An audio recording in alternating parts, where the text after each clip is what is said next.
जय हिंद दोस्तों। अभी हम लोग हैं CST स्टेशन के ऊपर। मेरे साथ है मेरे दोस्त मिस्टर भोसले साहब। उनको मैंने सवाल पूछा, ये जब मैं पीछे टिक टिक टिक टिक टिक की आवाज़ आ रही है वो क्यों आ रही है।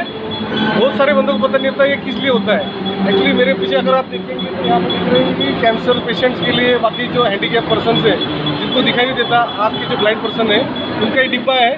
सामने थोड़ा गाड़ी दिखाई है, यहाँ पे सामने डिब्बा वो अभी आएगा वो।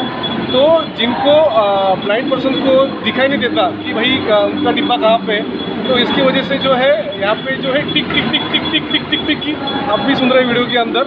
अभी जस्ट थोड़ा भोसले जी यहाँ पे सामने घुमाइए, इधर देखिए, ये दिख रहा है आपको ये डिब्बा, हैंडीकैप का डिब्बा। तो ये जो बंदे ब्लाइंड पर्सन है, ये जो ब्लाइंड पर्सन होते हैं यहाँ किसको उनके हेल्प करने के लिए ये रेलवे ने सुविधा की है टिक टिक टिक टिक की आवाज़ के लिए। तो आपको समझ में आ गया। मैं फौजी Mahesh, ex army safety and security trainer. जय हिंद।